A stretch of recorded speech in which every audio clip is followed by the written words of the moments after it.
ہوتی ہے کہ میرے بچے کے اس وقت آداب یعنی کیا ایکٹیویٹی کر رہا ہے.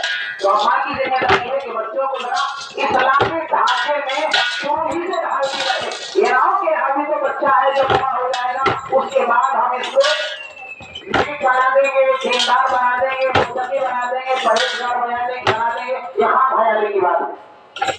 تو کئی مرتبہ ایسا ہوتا ہے کہ جب اولاد حد سے تجاوز کر جاتی ہے, یعنی ہم کہتے ہیں کہ ہاتھ سے نکل جاتی ہے, پھر ہم لوگوں سے باقاعدہ تعویذوں کا مطالبہ کرتے ہیں. مارکیٹ میں اس طرح کے لوگ ہیں, اولاد بگڑ گئی, ہاتھ سے نکل گئی, کہنا نہیں مان رہی ہے, باتوں نہیں مانتی, کوئی تعویذ دے دیجیے تاکہ بھائی ہمارا بچہ نہیں کھا جائے, ہمارا بچہ ذرا ہماری باتوں کو سننے لگے, ہمارا کہنا مانے.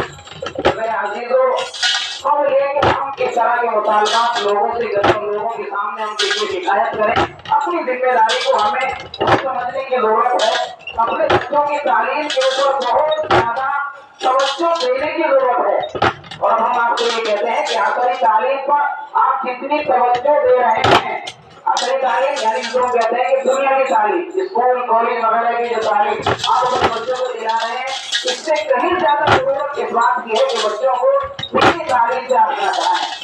ان کو بتائیں کہ بیٹا آپ مسلمان ہیں, ان کو بتائیں کہ قرآن اللہ کا کلام ہے, ان کو بتائیں کہ ہمارے نبی جناب رسول اللہ صلی اللہ علیہ وسلم ہے, ان کو بتائیں کہ ہمیں ایک اللہ کی بارگاہ میں دوبارہ حاضر ہونا ہے, ان کو بتائیں کہ اللہ تعالیٰ نے ہمیں دنیا کے اندر بھیجا ہے, ایک مقصد کے تحت بھیجا ہے. ان کو بتائیں کہ بیٹا ہم مسلمان ہیں, اور مسلمان کا کردار ایسا ہوتا ہے, مسلمان کے اخلاق, مسلمان کے آداب, مسلمان کے طور طریقے ایسے ہوتے ہیں کہ ماں باپ کی ذمہ داری ہے کہ اپنے بچوں کو سکھائے.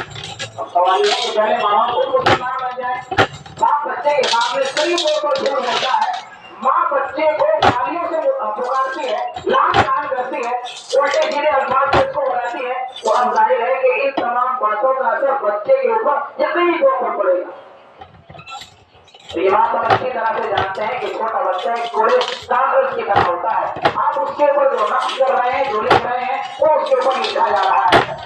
بلکہ بعض اکابرین لکھتے ہیں کہ بچے کے ذہن کے اوپر, بچے کا جو ذہن خالی ہے بالکل, وہ اس طرح سے ہے. اب آپ شروع میں جو چیز کے اوپر نقش کر رہے ہیں وہ ایسا ہے جیسا کہ آپ نے کوئی بات پتھر کے اوپر لکھی. اب کہتے ہیں پتھر کی لکیریں مٹ نہیں سکتی, بچے کی ہوتی ہے کہ بچے کی عادت پڑ گئی, اس کو چھڑانا انتہائی درجے کا مشکل کام ہے. لہٰذا ابھی سے ہمیں بچوں کے تعلق سے فکر مند ہونے کی ضرورت ہے, اور ہم میں سے ہر انسان ذمہ دار ہے. یاد رکھیے گا, اللہ رب العزت ہم سے ہماری ذمہ داری کے متعلق سوال کرے گا. ایک بات ہو جو میرے ذہن کے اندر کئی گروہ سے